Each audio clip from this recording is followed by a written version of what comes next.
Well, hello and welcome to you all, wherever you are in the world. It's a great pleasure to have you on board today. I'm Becky Anderson, joining you from CNN's Middle East Broadcasting Hub in Abu Dhabi here in the UAE. And what a time to be gathering. We are living through a pivotal point in history, with the COVID-19 pandemic acting as both catalyst and inventor of once unimaginable change in our daily lives, from how we live, how we work and how we socialize, to how our children access their education, and to how the global order of geostrategic alignment itself is being reshaped in front of our eyes. May you live in interesting times. Said to be a curse from ancient China, that has truly been the maxim of this, our modern era. Well, for the last 20 years, the Warwick Economic Summit has built a reputation as a leading platform for discussion about the most pressing issues of our times, an opportunity to debate the here and now and what's to come with global leaders who are shaping our world. So it is my great pleasure today to introduce Her Majesty Queen Rania of Jordan, who I am honoured to say I've known for many years, and over the years I've had the privilege of spending time with Her Majesty, getting a first-hand look at her pioneering initiatives in education and entrepreneurship, which are at the heart of her commitment to bettering the lives of all Jordanians, with a real focus on empowering women and children, which we will discuss today. And over the years, Queen Rania and I have also spoken at great length about the importance of tolerance around the world and of Her Majesty's efforts to promote a greater understanding and acceptance of people of all faiths and cultures, with a particular focus on challenging stereotypes of Arabs and Muslims. And against the backdrop of the pandemic that we are living with today, these are all valuable topics that I hope we can develop in our discussion today. Well, Your Majesty, it is a great delight to see you again. How are you? I'm doing great, Becky, and it's great to be speaking to you. And thank you for the introduction and for the great reporting you always do. Well, no, thank you very much indeed. Let's just jump straight in. COVID-19 is clearly the backdrop to this discussion, and the equitable distribution of vaccines is, and rightly so, one of the most important topics that we are reporting on today, and I know you are interested in discussion. Jordan, of course, one of the very few countries promising and delivering vaccines for refugees, and that is something we applaud. We know, Queen Rania, that vaccine nationalism is rife. We know it will cost many lives and perhaps will cost millions as far as the global economy is concerned, perhaps billions, if not trillions, according to the latest reports. On an economic level and on an empathetic level, what is your case, to your mind, for the equitable distribution of vaccines? Well, you know, like my husband, His Majesty King Abdullah, has said, vaccines are a global public good, and they should be viewed as such. Sadly, that hasn't been the case. You know, even before pharmaceuticals were given the green light to mass produce and sell their vaccines, the majority of doses were pre-ordered by wealthy nations. So according to the vaccine watchdog, the People's Vaccine Alliance, some wealthy nations ordered enough doses to inoculate their populations 3 times over. Whereas lower income countries, on the other hand, will at best only manage to vaccinate 1/10 of their populations. And so I see no reason why those who have excess supply can't donate their surplus to poorer countries. And I'm glad that some countries have committed to doing just that. I'm also glad that some countries have signed on to support and donate to COVAX, which is hoping to deliver upwards of 1 billion doses by the end of the year to low-income countries.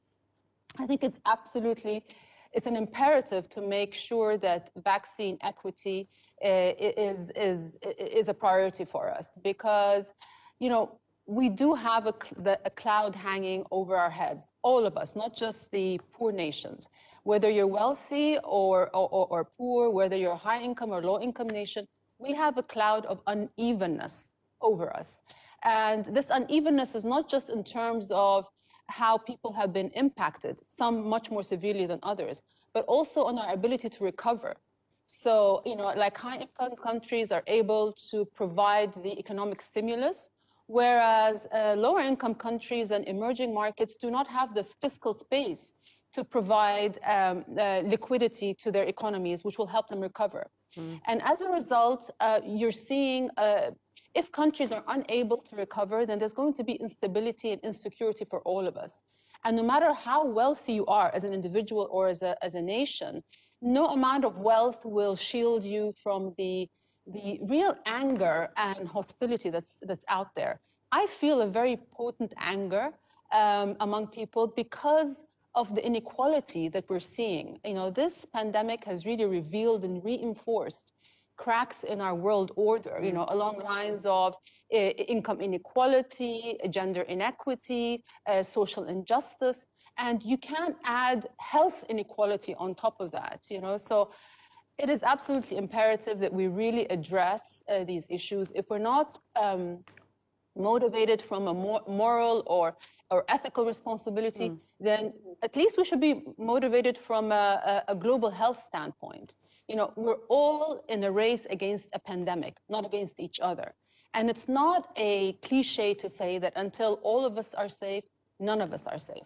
If anybody was uncertain about how interconnected our world is, I think this disease, the way it has spread, has really demonstrated that we're just so interconnected that we, as nations and individuals, cannot recover until everybody else is able to recover.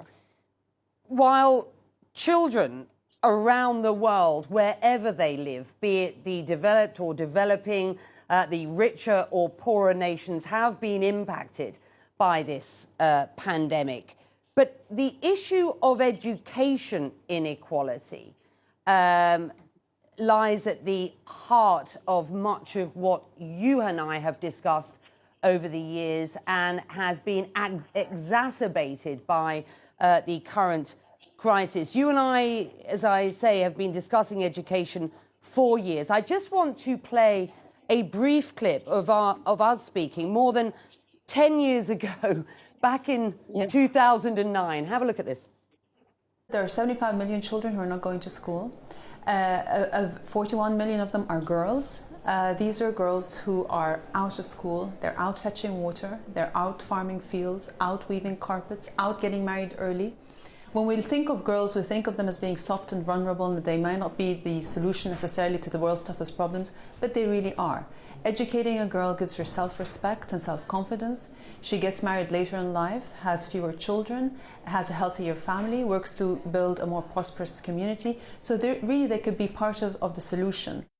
The Secretary General of the UN in just the past few days saying that this pandemic is an opportunity to reimagine education itself. Given the existing problems, I wonder what you believe can be done towards ensuring equity of education, access to education for all. With the initiatives that you and I discussed back in 2009, you have been at the forefront of some of the most pioneering initiatives in the field. So what are your thoughts at this point?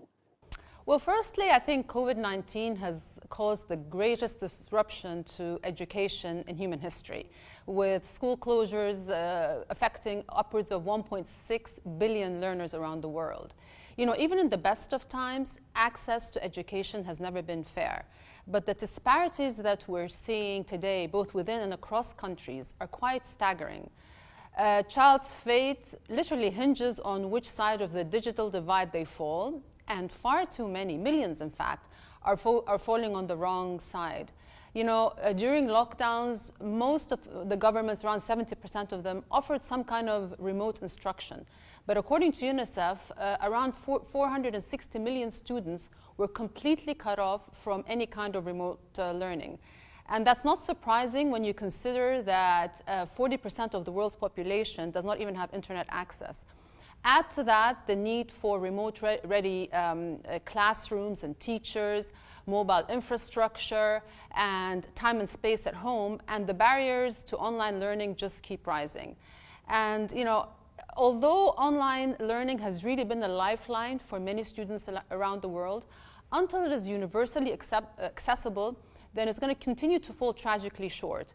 Even within wealthy countries, like for example in the UK, the differences across income levels are quite stark. So last year in the UK, more poor students missed more days of school than their richer counterparts, which increased the learning gap between the two groups by 50%. One way to reinforce and sort of build resilience in our education systems is through the expansion of hybridization. Now is the time to truly invest in in-person and remote learning methods and to really build the capacities to deliver on them. Online learning solutions aren't just Band-Aid measures for temporary problems. They really reinforce our education systems by, offering contingency options for us. And in my opinion, if they are delivered universally and if they're delivered effectively, they can once and for all provide an opportunity to really equalize the quality of education across different income levels, circumstances, abilities, and that's something we really need. So I really do believe it's the future of learning.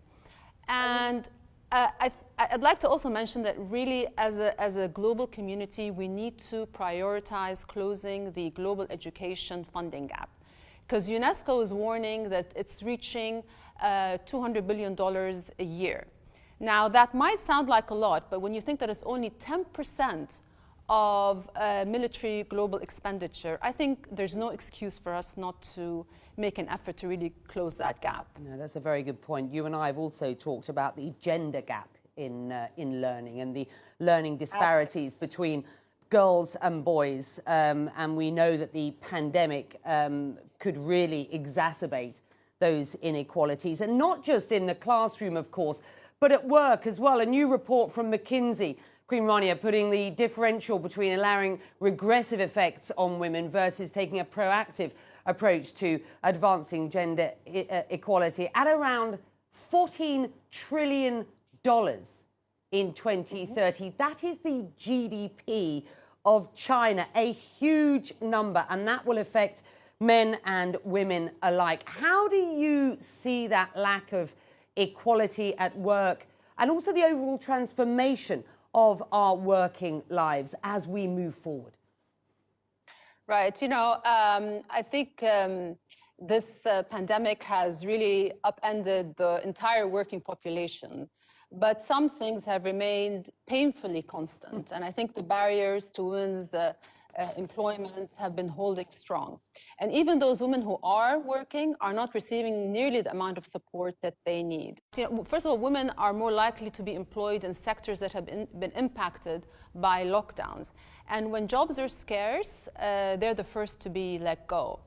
And the school and daycare closures have been nothing short of a full-scale crisis for a lot of working moms. In the UK alone, 1 in 5 women had to either quit their jobs or were forced to leave. Now that is really tough on mothers and families, but it's also terrible for our global economy. Like you mentioned, the McKinsey study warns that by 2030, the growing gap between men and women's employment is going to come at a cost of $1 trillion to global GDP. That's a lot of money being left at the table, But today we really do have an opportunity to completely revamp, rethink, redesign the workplace so that it better meets the needs of men and women. Employers need to adopt and adapt family-friendly, flexible work models that allow parents to progress in their careers without really feeling that they're compromising on having a well-rounded life or on their family relationships. I think one way to ensure that women's needs are always taken into consideration is to guarantee that there are more women in the room. whether it's boardrooms or important policy decisions, I think we still have a lot of room to grow in that regard. A lot of our targets have still not been met in terms of gender equity, both in representation and in compensation in the workplace. When it comes to the workplace in general, this crisis has posed a lot of aspects of our lives, but it's also fast-forwarded many others. And I think the future of work, with all its potential benefits and pitfalls, is one of them. I'm by no means an expert, but I think the way we think about work will never be the same again. Studies show that the majority of skilled workers now prefer a blend of a home office work arrangement. So employers who don't embrace that flexibility will be at a disadvantage when it comes to recruiting new talent. I also think that the flexible workplace is more inclusive because it brings in people who were traditionally shut out from the workplace because of their circumstances. So for example, single parents, people with disabilities, even talented refugees abroad. But the option to work from home still remains elusive to many around the world. According to the World Bank, in the higher income countries, 1 in 3 jobs can be done from home, but that number goes down to 1 in 26 in lower income countries. And as our reliance on machines continues to increase, those same jobs that cannot be done from home, so for example, bank tellers, factory workers, cashiers, those jobs are the ones that are going to be disappearing, and much sooner than we think. Global recessions and accelerated automation have caused a double disruption, which, according to the World Economic Forum, will mean that jobs will be divided equally between humans and machines by 2025. That's in 4 years' time. And that will eliminate about 85 million jobs.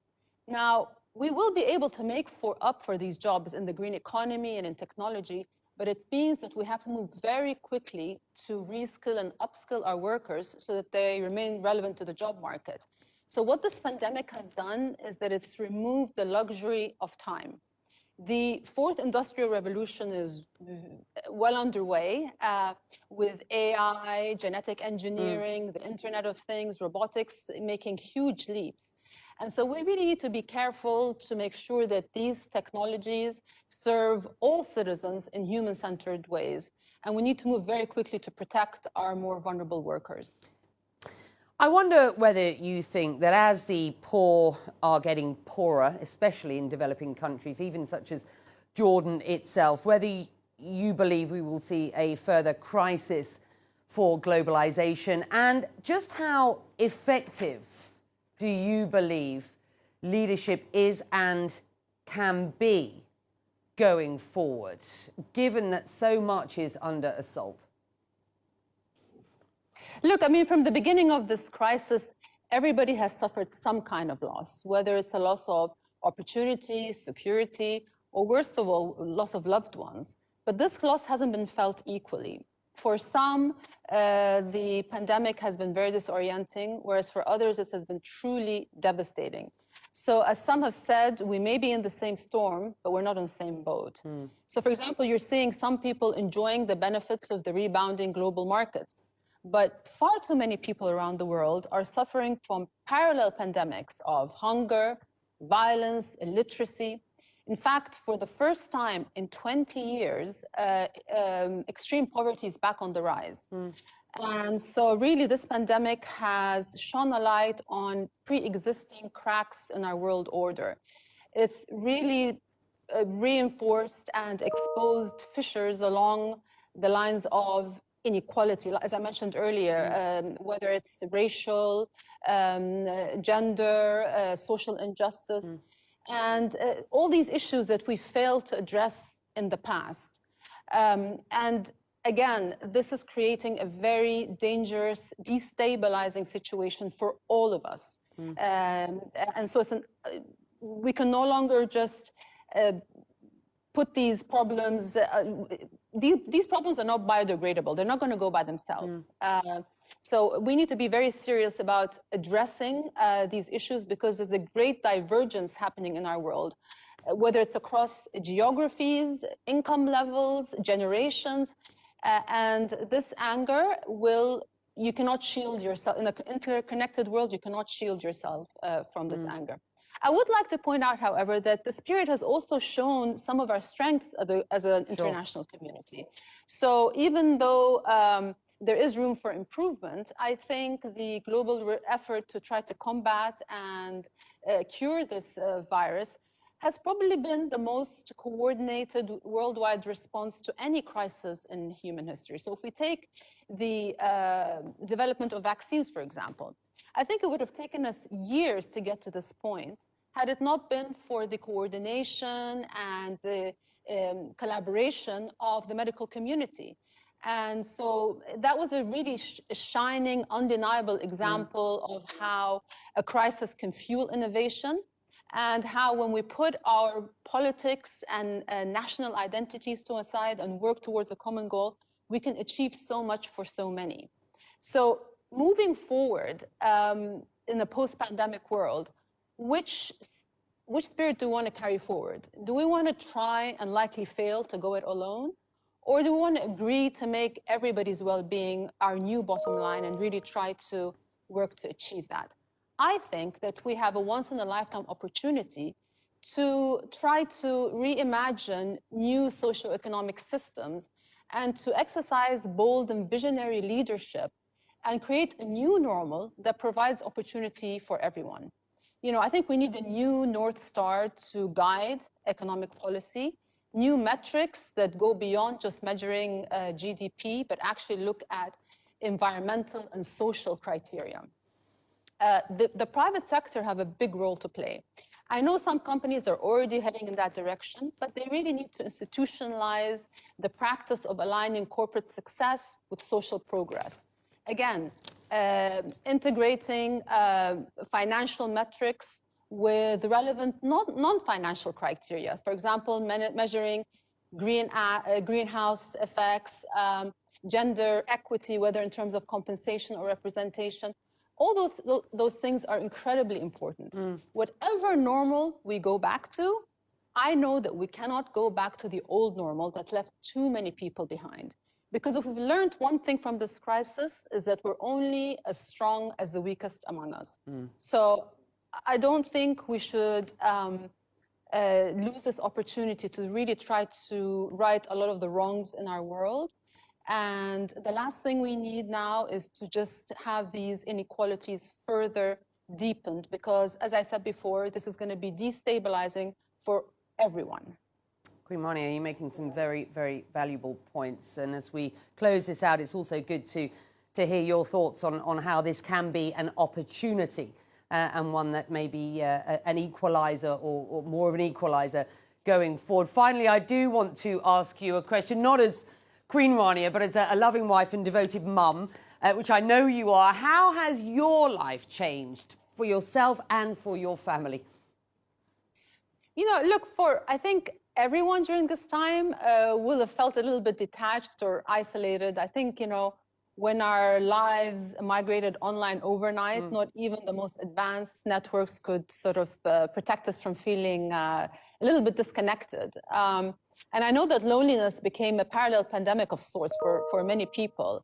In the UK, 50% of remote workers suffered from it, and a quarter of all adults during lockdowns. And when your emotional health takes a hit, so does your outlook on life. There have been studies that have shown a link between loneliness and populism.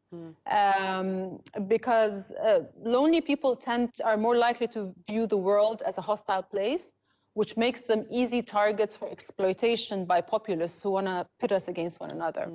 Now, I think it's only natural for us to lean on our smartphones and devices in these isolating times.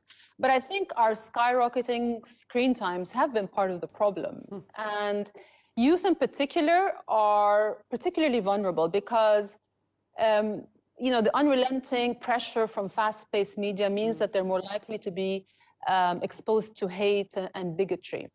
Now, I'm not advocating that we should reject social media wholesale, because nothing is inherently totally good or bad. I think it's just how we conduct ourselves we need to be a bit more thoughtful about how we use these media. We need to be not just disciplined, but even draconian in our efforts to avoid negative or counterproductive content. And I think this pandemic has given us perspective on the importance of cultivating close relationships, not just building networks of distant friends and followers. And that has been part of the silver lining. I mean, I know that for many families, myself included, it was just, I really found it a blessing to have all my kids in one place. You know, there are different stages in their lives, some in school, some in university, some working. So for the first time in a long time, we were able to be together in one place for an extended period of time and to have that quality time together. I think, you know, this pandemic has reminded us of our common vulnerability, but it's also shown us that we are stronger and more resilient than we think. None of us are the same people we were this time last year. There's been collective trauma, but I think there's been a lot of collective growth. And for me in particular, it's also given me a little bit of reprieve from being in the public space. You know, I've been doing this for close to 21 years. So just being at home for a while with my family, despite all the pressures outside, that has been really something that I would consider a blessing. Your Majesty, Queen Rania of Jordan, it has been an absolute privilege. Thank you so much for joining us. And thank you to the Warwick Economic Summit. Congratulations again on your 20th year. And from both of us, Queen Rania and myself here at CNN Abu Dhabi, thank you for joining us. Take care, be well, and wherever you are in the world, do stay safe.